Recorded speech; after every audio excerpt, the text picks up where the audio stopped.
So this is a topic that I think generates a lot of interest, and yet the amount of information that's available can be challenging sometimes because this work is so difficult to do. But I pulled together some information kind of in 3 spaces that I hopefully will provide some value for you. First of all, we'll talk about forage fiber digestibility, and this gets into a lot of different forage genetics and how that actually impacts cows. Then we'll talk a little bit about other components of the diet and how associative effects, how one thing that we feed can actually influence digestion of something else. So how the rest of the diet around the forage can influence how forage is digested, and also how other fiber components of the diet are digested. Excuse me, I'm just getting over a cold, I apologize. And thirdly, a good example of an associative effect would be the idea that a trace mineral source could influence fiber digestibility, and my team has just completed some work on that, and so I'll share that a little bit today. Excuse me. So first of all, I just want to cover probably a point that not too many people working in dairy nutrition need to be convinced of, but sometimes we lose track, I think, of forage being there for more than just rumen health. At least in the US that can happen. So if you do the math, even if you have a relatively aggressive lactation diet, forages are going to be at least a third of the energy in a diet. So we shouldn't only think of the concentrate fraction as the energy source. But the forages actually have even more important roles because they influence animal responses. So we can obviously calculate energy supply of a diet on a piece of paper, but that only really matters if animals are going to consume the amount of feed that we expect them to. And we definitely know, and I'll show you data today, that how digestible a forage source is going to have a huge impact on how much feed that animal can eat. Conversely, if it's very, very digestible, it's also going to influence how effective that fiber is in terms of maintaining rumen health, if we use that term loosely, and certainly in terms of maintaining rumen functionality in terms of supporting normal milk fat production. So we'll go through some examples of that. Hopefully I'll convince you that that really is an extremely important component of the diet. So a lot of the modern work in this space is really built around these assays now that many commercial labs, at least in the US, offer on a fairly routine basis, and I believe it's available in many countries around the world. And the whole premise of this is that we can take bacteria or microbiota out of the rumen of a donor animal and inoculate flasks containing lots of different samples of different forage sources, in this case, maybe different corn silage sources, and just evaluate how well those microbiota are able to degrade the fiber in particular in those forage sources over a set period of time.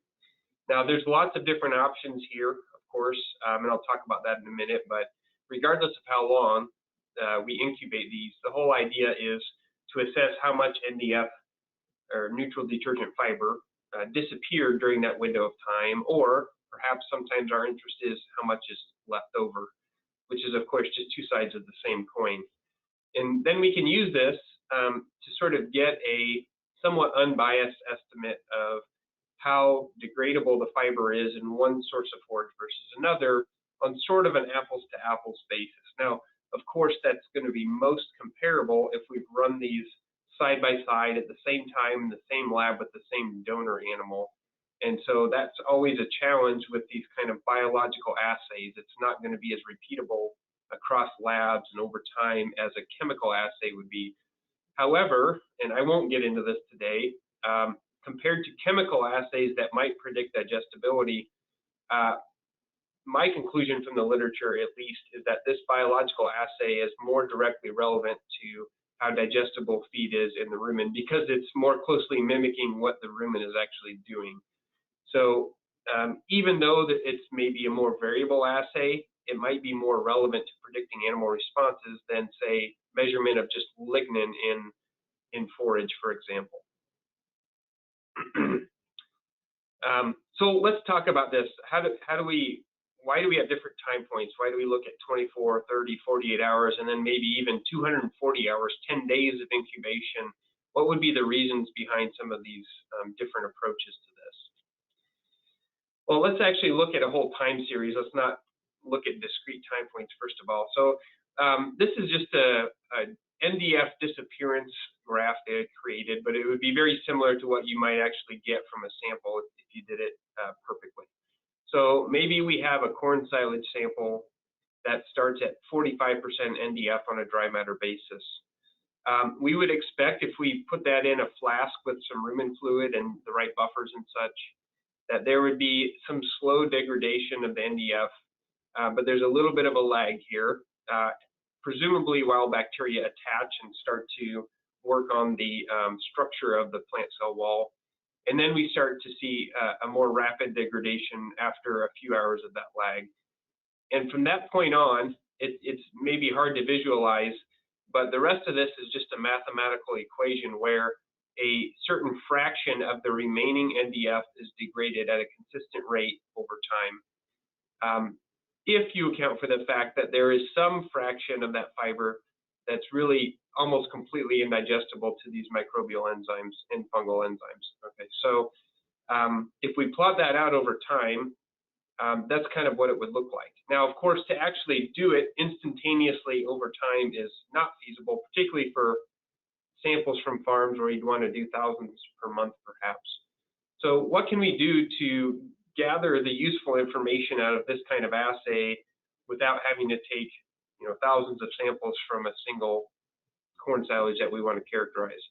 Well, that's again where we can start to choose discrete time points that might be informative. So if we generate a number for NDF digestibility at 24 hours, which is often abbreviated NDFD24, we'd be looking at this snapshot in time. We'd be asking what's the disappearance of NDF from the start point to 24 hours. And in this case, that would be roughly half of the NDF that we started with is already gone by that 24-hour time point, right?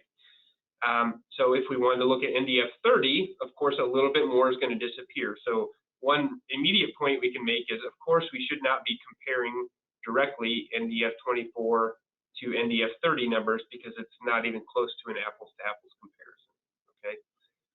But again, it's going to give us basically the same story. We're just looking at a little bit later time point. How do people decide between these? Sometimes it comes down to a debate over which is more likely to mimic what really happens with feed in terms of residence time in the rumen, but I'll talk about some of the caveats of that kind of thinking. And in my opinion, 24 or 30 hours is probably not a really important decision other than to be consistent, because the relationship, the correlation between those two numbers is very high. So if I'm a consulting nutritionist, I'm going to use one and stick with it so that I can look at numbers. At least, again, if you send something to a lab 6 months apart, true, the rumen inoculum is not going to be perfectly the same. But if at least it's the same lab using the same techniques, you can sort of compare those numbers, where if you're jumping between different time points, you really can't. And then I want to bring in this idea that people are now talking a lot about undegraded NDF. So UNDF, I should have taken that D away, so it should be UNDF 30. All that means is it's the undegraded proportion of NDF at 30 hours. And one thing that can confuse all of these numbers is we have to be clear whether we're expressing that on a percentage of dry matter. So in this case, the UNDF 30 would be 20% of dry matter, or if we're expressing it as a fraction of total NDF. In this case, it would be 20 divided by 45, right? So it would be 40% or something like that. Very different numbers, and just because we have to know how we're expressing it. And that's, of course, true for all nutrients, but it can be more confusing sometimes with these. So I'll talk about my opinions on the, using the UNDF metrics, but just realize that this is basically just the inverse of the NDFD number. So it can really tell us nearly the same thing if it's expressed as a percent of NDF. It's just two different ways of looking at the same outcome. So again, some people have used NDFD at 48 hours. That's become less popular, I would say, but you can find those numbers as well. And then there are, of course, some software, formulation software, that would actually want you to put in kinetic data. What do I mean by that?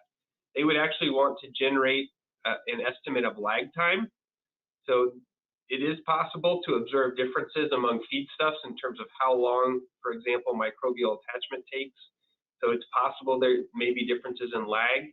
How real that is in the actual animal, we can talk about, but at least in these in vitro situations, that's part of the equation.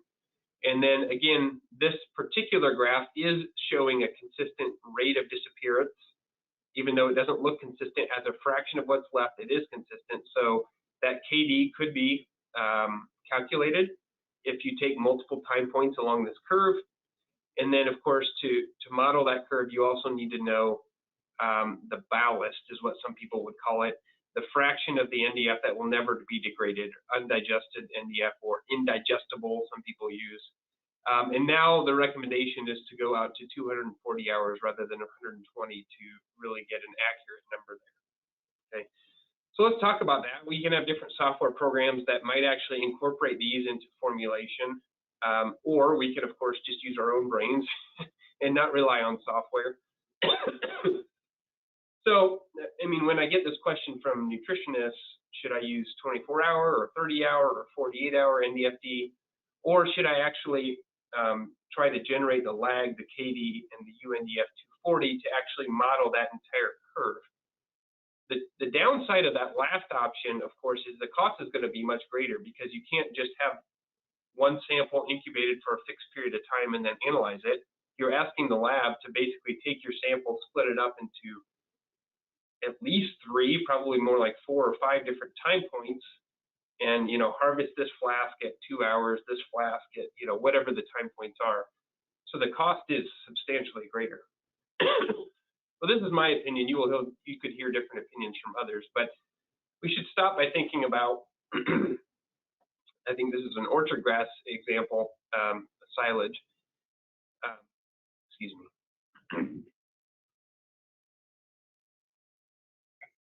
Let's think about what goes into the cow versus what we're going to put into the flask, right? Which is going to be over here. So my problem with trying to perfectly model exactly how this forage degrades in the rumen, when we're not even attempting to account for chewing, for rumination, for changes in pH, because we're buffering the flask, of course, when we can't possibly account for passage rate because it's just a flask, what's the utility of really trying to generate a perfect curve of how this is degraded when we know it can't apply to things like this that have a very different particle size and have a much more complex total process? So my opinion is the 5-fold extra cost of generating a fully descriptive curve is probably just money down the drain, because there's no way it's going to match perfectly. Now, can we generate equations that are going to basically fit it to cow data and have it be useful? Probably, but I'm highly skeptical, and I've seen no evidence that this much more extensive data allows us to fit cow responses better than just a single time point. I'm very skeptical of that. Okay, that's my opinion. So I guess to answer this, to tie in with the evidence that's available for you to apply for predictions for cows, I would pick either 24 or 30 hours.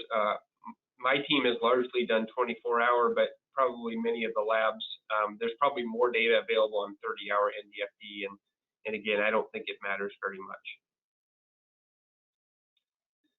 So really what matters if you're feeding cows is how are cows going to respond. Before you waste time trying to understand what the digestibility of your forages is, what are we trying to explain? What are we trying to predict? And what's the value of doing this? So there are a lot of responses we might predict. We might expect that we actually get more NDF digested in the cow. We might expect more feed intake. We might expect, hopefully, more milk production if we have a more digestible fiber source. Alternatively, we might also expect milk fat depression. So what do we see in the literature? We see all of those. Okay, so I want to talk through what determines which of these outcomes we might achieve in a certain situation, and how we can, of course, tilt the balance towards getting cows to eat more and make more milk, and ideally digest more as well, but that can be tricky. Okay. So of course, the first thing you might expect if you say you're going to feed a more digestible forage is that the cows harvest more calories, more energy from that forage. However, if you look in the literature, that's not consistently been the case. In many cases, there might be a slight improvement, but it's pretty subtle. And I think there's some pretty good reasons we can point to for why that is. So here's one example of a study where they compared a conventional corn silage to a brown midrib corn silage. And if anybody's not familiar with this, this is a naturally occurring mutation that was discovered many decades ago and has been commercialized, I guess, bred into modern corn genetics in the last 20 years or so. And here they're looking at two side-by-side corn silages that were basically similar genetically, except for that brown midrib mutation.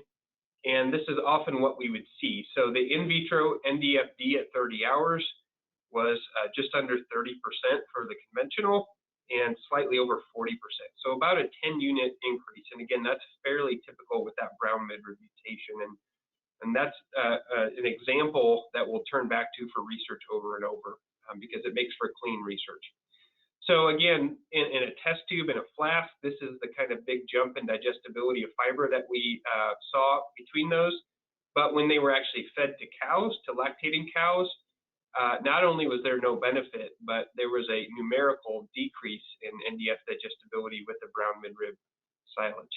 So why would that be? Well, this is a rather extreme example. That's probably worse than most you would see, and I'll show some others. But there's two major reasons that we can use to explain that. First, and I think this is consistent, is that we would expect an increase in passage rate. So when we have fiber that's inherently more readily degraded, it not only breaks up and gets converted into volatile fatty acids more quickly, but it also shrinks physically more quickly. And of course, smaller particles are become eligible for outflow out of the rumen.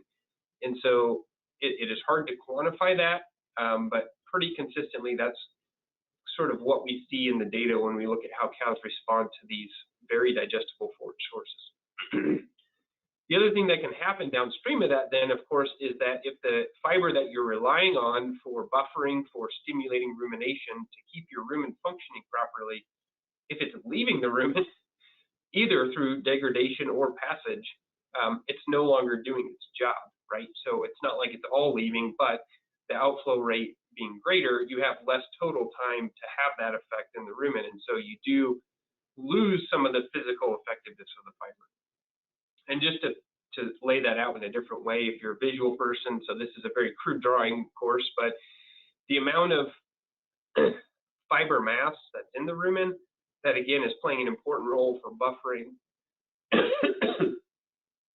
for influencing rumination, is largely determined by how much forage is in the diet and how much total intake that animal has. But the piece that we sometimes forget is, of course, the rate of passage is also a critical determinant of that total pool of fiber in the rumen. We tend to not think about this because if you just feed a fixed source, if the animal has a healthy microbiota and is functioning normal, that passage rate should be fairly consistent. But if we then switch to a much more digestible source of fiber, we can't any longer assume a fixed passage rate, and that number will rise, and then your total pool of fiber drops unless either intake rises at an equal rate, which of course brings with it other substrates like starch and sugar, right? Or if you increase the forage content of the diet, which is something we'll come back to. Now, the flip side of that, that's the negative side in some respects in terms of the lack of residence time influencing the physical effectiveness of fiber. But on the positive side, that also means that that fiber is not as filling. So in many cases, the fill of the gut, the feeling that the animal has that my rumen is full, I really shouldn't eat again because there's only so much capacity here. If those particles are flowing out quicker and degrading quicker, of course, we're shrinking the mass of that last meal more quickly. And so that makes an animal more ready to go back for another meal more quickly. Okay, so often we would expect animals fed a more digestible fiber source to be able to eat more feed. And in fact, there's a nice summary in the literature. It's now 15, 17 years old, but in this summary, looking at many studies, Masahiro Oba and Mike Allen showed that on average, if you saw just a 1 unit increase in 30-hour NDFD, which is a very small difference, feeding that as the primary forage to lactating cows compared to the slightly less digestible forage source predicted a 0.13 kilo per day increase in dry matter intake and a 0.22 kilo per day increase in fat-corrected milk yield. So again, if you think about the brown midrib example I just gave you, where there was more than a 10-unit difference, we're talking about nearly a 1.5 kilo increase in expected dry matter intake and more than a 2 kilo per day increase in fat-corrected milk yield. So it's not trivial, and you can see even bigger changes in NDFD between forage sources. So this is really more so than getting a big jump in digestibility of the diet. This has really been the driving force behind adoption of more digestible forages, at least in the U.S., where I'm more familiar with it, is that typically you do see greater intake, and that then in turn drives greater milk yield. So efficiency doesn't necessarily improve, it depends on the scenario, but productivity does. Let me show you another example that's maybe a little more representative than the first study I showed you. So I don't want to leave this up for a long time, but basically it's two diets using a brown midrib, specifically the BM3 mutation corn silage versus, again, a conventional corn silage, fed in diets that were more or less identical, some little tweaks to try to balance crude protein, which was achieved. And NDF was very close to being the same, the total diet, starch content the same across the two diets. And of course, the really obvious difference between the two diets is the NDF digestibility. I believe this was 30-hour for the two forage sources, which were different by, again, almost, well, about 8 units here, okay? So by feeding the brown midrib, the more digestible corn silage, even though there was an 8-unit difference in vitro, there was a small improvement in vivo in the cow total tract NDF digestibility, but it was only 3 points. And that's, again, probably more typical of what we see. We see very small improvements in digestibility. The inability to get these bigger gains really is because the cows are eating more feed. So these cows went from about 23 kilos to about 25 kilos per day of feed intake. By doing that, the whole diet on average is flowing through the gut more quickly. That leaves less time for enzymes to work on these substrates, okay, including other parts of the diet, not just the fiber. And so you don't necessarily get the big jumps in digestibility that you might expect, okay? But obviously, if your goal is to get the most productivity out of an animal unit that you can, getting that animal to eat more is a positive thing, and that's proven out here by a significant 2.6 kilo per day increase in fat-corrected milk yield in this study. Okay. So again, I'd say this is a relatively representative study. That's kind of what's done. The other point here, though, from a farm system standpoint, and this is what has led some farms to back away from this approach of using brown midrib. If you're going to do this, of course, your forage needs increase. If all your animals are going to be eating more, you scale that up to all your cows over the course of an entire year, particularly if your brown midrib varieties are going to yield somewhat less. Now your land needs to provide the forage for your herd have risen, and some farms have the capacity for that, some farms don't. From a nutrition standpoint, there is another thing that we have to think about. I've already brought it up, but I'm going to turn back to this Holt study to make this point. So I already showed this graph here where the in vitro NDFD was much greater for the brown midrib, but in the cow was really no different. Well, in this study, we had strong evidence for disrupted rumen function because milk fat was already quite low in the conventional group, meaning they were probably, and I don't say this to criticize the study authors, they were probably surprised by the problems that the control cows even were having. But then when you layered on top of a challenging diet, the brown midrib, corn silage, milk fat content dropped by another 0.4 of a point. So we have a very extreme milk fat depression here.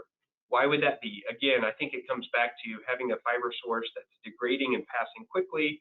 You're losing some of that physical effectiveness. Okay. So how do we balance these things if we're using very digestible forages? Typically, we feed higher forage diets. Okay, so you have the benefit of that forage is not as filling, so you're able to feed a higher forage diet without suppressing feed intake, so that's a good thing. On the other hand, you also need more forage because the physical effectiveness of the fiber is less. So both of them would point you in the direction to feeding more forage.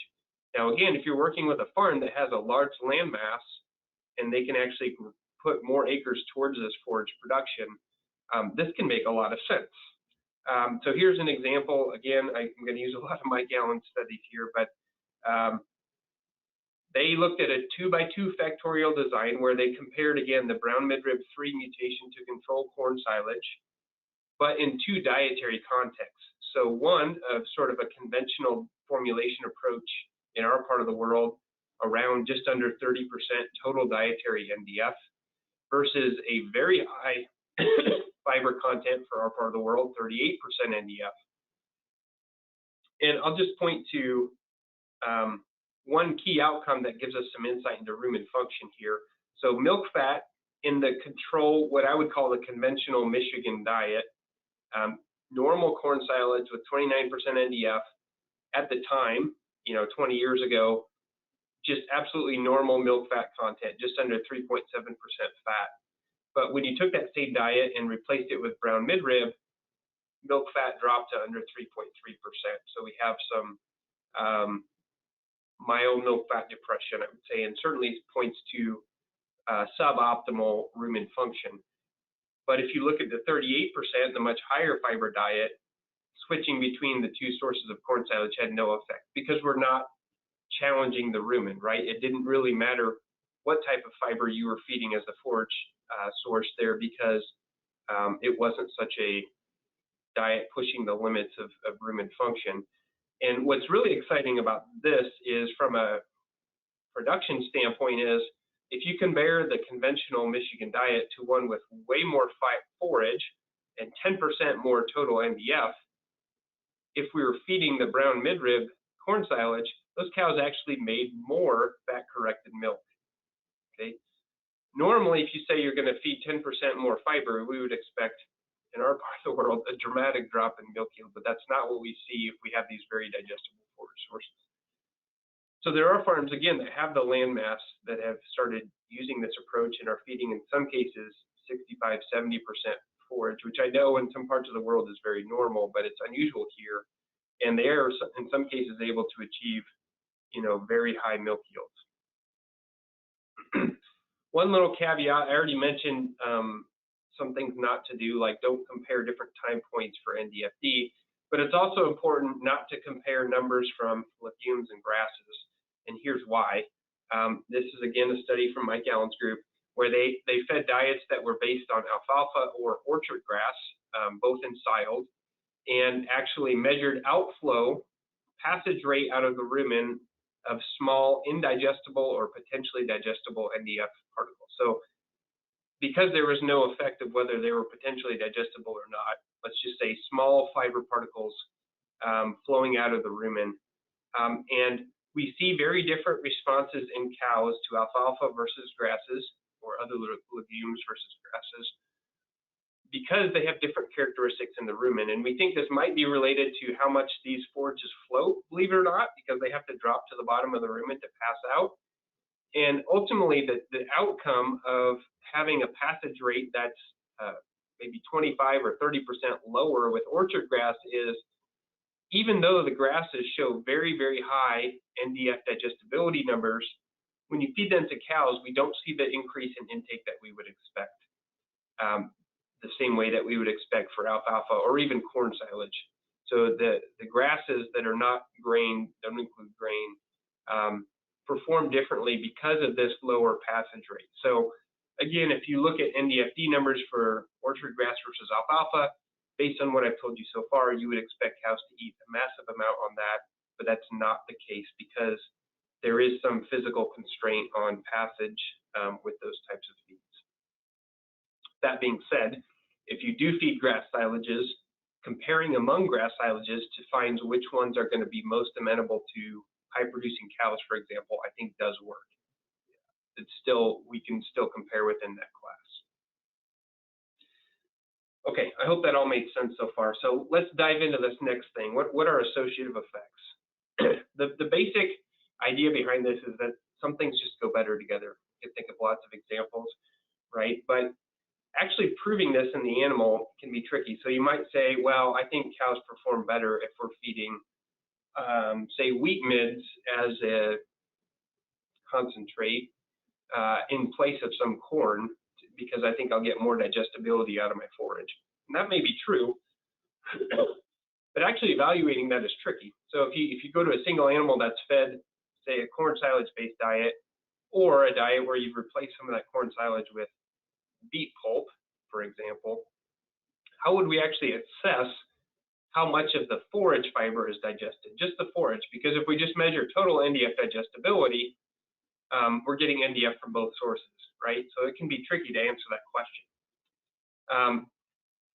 Pete Van Soos put together, in his book, one way of describing these associative effects that can be either positive or negative. And one way to assess this is to sort of replace or incrementally add a diet component. Of course, it has to replace something else, which makes this more difficult. But if we're replacing feed A with feed B, and in this case, feed A is more digestible than feed B. It goes from 80% in feed A to 40% in feed B.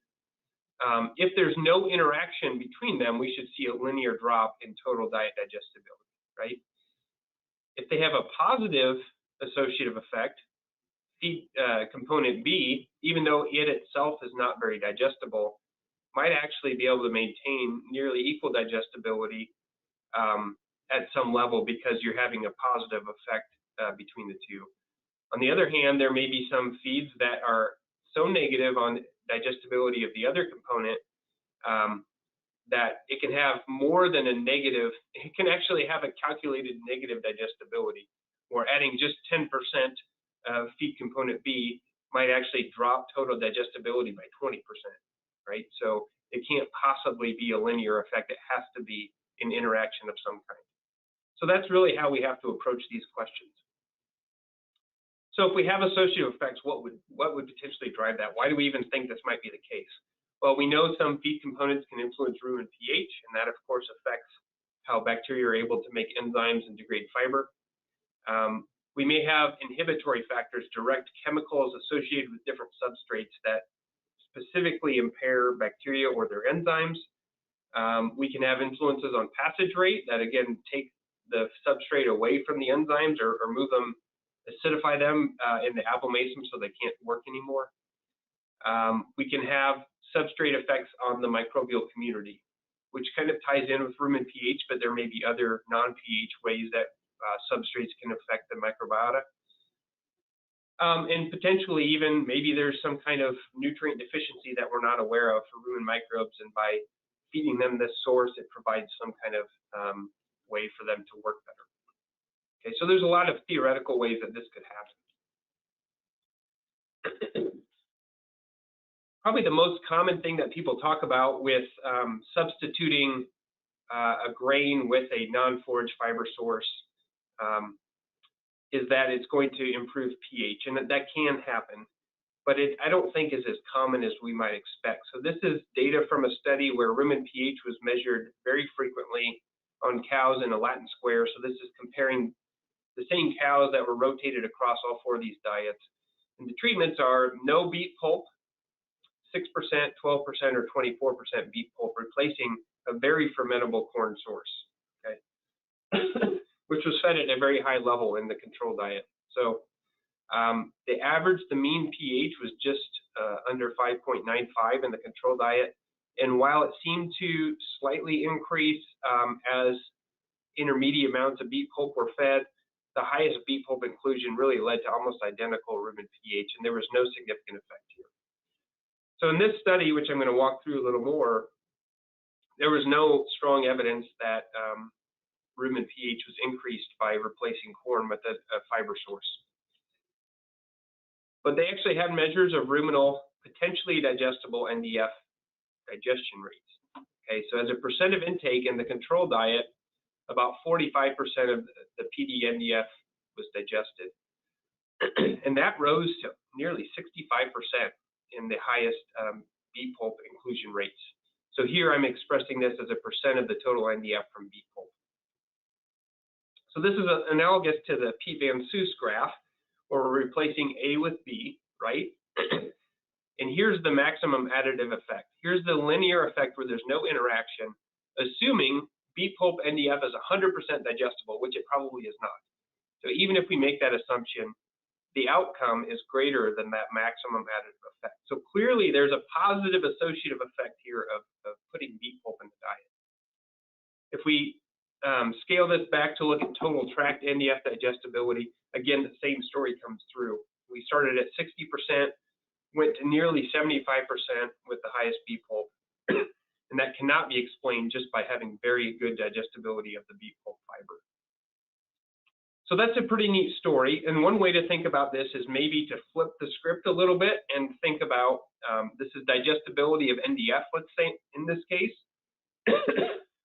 And instead of thinking about beet pulp as component B, what if we think about high moisture corn as component B? And it's maybe easier to explain if we consider that high moisture corn maybe had a very negative effect, and by pulling it out and replacing it with something that was more innocuous, we got back to what we would expect to do for fiber digestibility. Maybe that's one way to think about it. And it's possible that that could be explained because it's not really explained by pH. Is it explained by some starch-specific negative effect on NDF digestion? And let me show you one piece of evidence for that.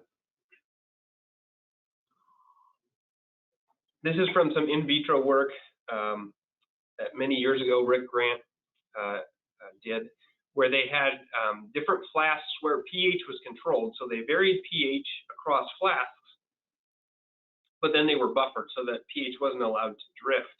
And then they said, okay, we'll test degradability of alfalfa hay NDF without starch and then adding starch in.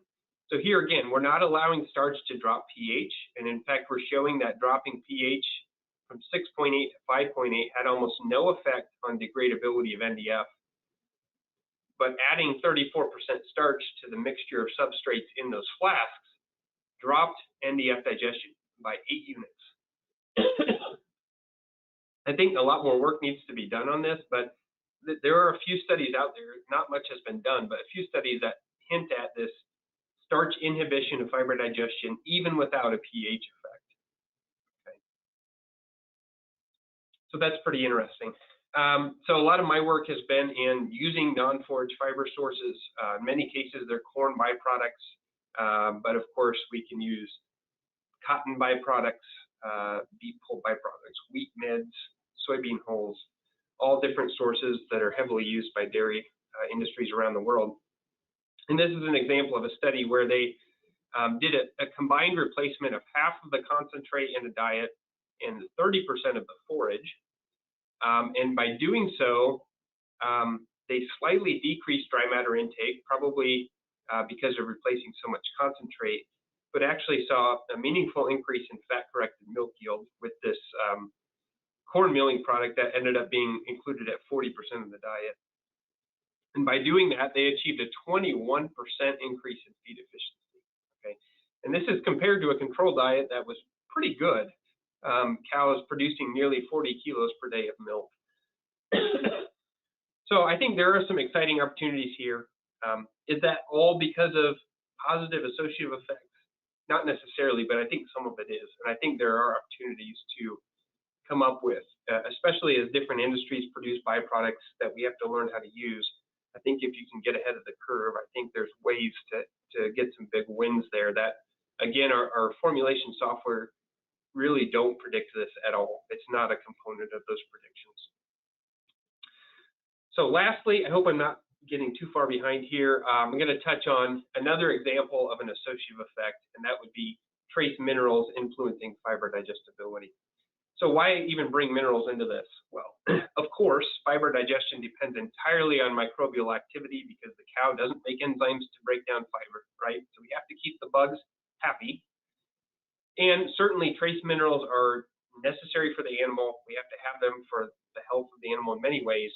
But some of them, especially if you're feeding extra to make sure the animal isn't short, we can start to get in the range where the minerals can be somewhat toxic to the gut bacteria.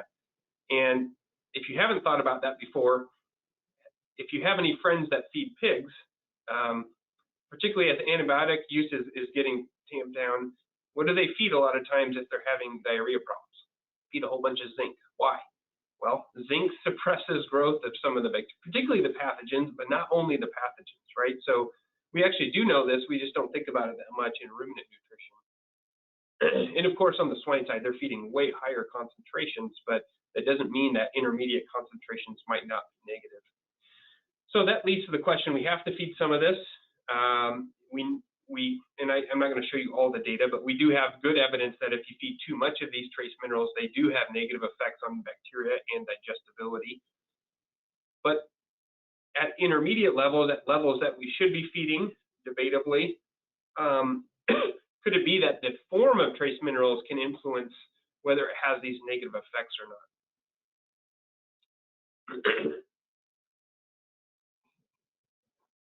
And of course, there are different forms that we could consider. Today, I'm just going to look at these two forms. So sulfates, which are probably the most common form of inorganic trace minerals fed around the world today.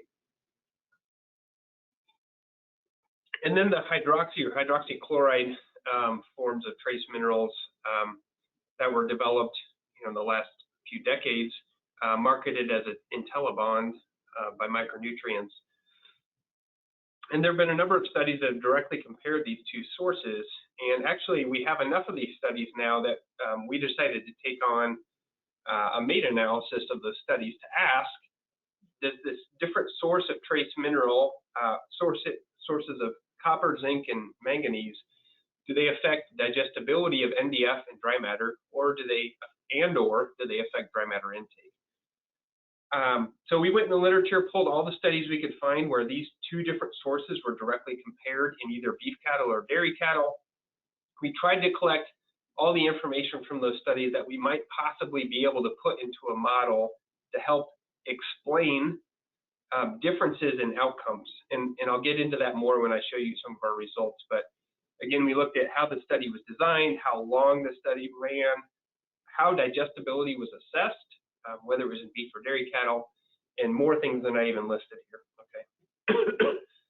So looking through the literature, and then also we collaborated with micronutrients on this, and they shared with us 7 studies from their internal files. We found 84 studies in the literature that kind of initially fit our search criteria, and by the time we screened through them and saw if they actually had the outcomes we needed and the direct comparisons we needed, we ended up with 8 total studies included. Okay, so to be fair, this is not a huge meta-analysis, but we feel pretty good that this is the vast majority of the data available, at least as of last summer, on this question.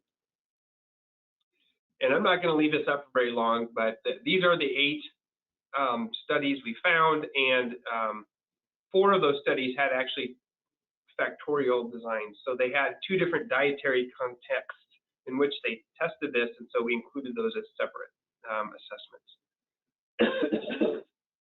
Excuse me. Okay, so we ended up with 12 comparisons that we could use. I think one of the valuable components of meta-analysis that sometimes is overlooked is the ability to assess objectively whether there is publication bias. What is publication bias? Well, it's the reality of the world I live in that there's always more going on than you have time for, and either potentially because of pressure from companies or more likely because there's only so many papers you can get out, and you get excited about things that are interesting and not ones that are boring. There is the risk that only positive outcomes or interesting outcomes are published, and that there's a whole bunch of studies that have been done that show negative effects that never see the light of day. So these plots are meant to assess that. If we see really positive effects, sorry, I should explain this better. The standard error gives you a sense of the scale of the study. Okay, so very large studies hover around here, around a 0 response for dry matter digestibility. If you have small studies that they're always tilted over here towards a positive outcome, and you don't see any over here, that's a sense that small studies that could get swept under the rug that are negative are not getting published. And this p-value down here for each of these outcomes suggests that there's really no evidence of that for these meta-analysis. So across these 12 comparisons, overall, we saw no evidence of a change in dry matter digestibility. However, we did see an overall 1.5 unit increase in NDF digestibility across these studies that reached significance. For both of those, though, I want to point out that we also test what's called heterogeneity. This Q test is meant to ask, do we really see a consistent response across studies, or is there some hint that there's maybe some other factor that's affecting how this outcome comes out? And for both of these outcomes, that was significant. So that led us to say, okay, we need to dig into other factors in these designs that might help explain the data. And really interesting, so this is the forest plot we ended up with that shows all those 12 comparisons. And because it was heterogeneous across studies, we looked at other factors, and we found that beef versus dairy predicted some of these outcomes. And in fact, in the beef studies, we observed an average of a 1.6 unit increase in dry matter digestibility that was significant. In the dairy studies, we didn't see the same level of effect. Okay, so there's a number of reasons that might underlie that. We don't know for sure. One thing is these beef studies were largely focused on grazing beef cattle, so more NDF in the diet, so potentially that's part of the explanation. For NDF digestibility, again, we saw an overall effect, but we still saw heterogeneity. So we asked what else might help explain the data, and the study method for determining digestibility actually ended up as significant. So what we found is that in studies where they just took bags of feed samples and put them in the rumen to estimate how digestible in the total tract the feed would be, they didn't see really any effect of trace mineral, which is interesting. So that didn't predict the response that was observed in true digestibility studies that either collected all the manure or that used an internal marker in the manure to estimate manure volume. Okay, so in both of those cases, we saw a significant effect. And those are considered sort of better methods for this question than the in situ. So that makes us feel good that this is a real effect most likely. For dry matter intake, there were a few studies that didn't allow ad libitum intake. So we had 9 comparisons. We did not find any evidence of a dry matter intake effect. We saw heterogeneity, but we didn't find any factors that explain that. So basically no evidence of anything on the dry matter intake side. Overall then, this meta-analysis suggests that hydroxy trace minerals compared to sulfates can positively affect NDF digestibility, and at least in beef cattle models in these studies, dry matter digestibility. Of course, it is a small meta-analysis. We wish we had more studies, and maybe we can turn back to this at some point. But I think it does raise interesting questions about understanding better exactly what's going on in the rumen. So to wrap up here, a few take-home messages from those 3 big topics. First of all, improving forage fiber digestibility can allow cows to be more productive by typically eating more, but it also does need to change our dietary nutrient targets. Typically, we need to feed more fiber, at least if we're pushing the boundaries in terms of limiting fiber in the first place. On the associative effects side, we do know now that other components of the diet beyond the forage can certainly affect digestibility of the forage, either in a positive or negative way, but it's probably easiest to show with negative associative effects like with starch and, again, with minerals. So those trace minerals can have negative associative effects, And this evidence from the meta-analysis and the studies, of course, that went into it, suggest that those effects can be partially mitigated with those hydroxy trace minerals. So that is all I have. Here is my contact information. I'd be happy to try to answer any questions you have today or follow up with you by email or on social media. So thanks. I'll turn it back to Maris.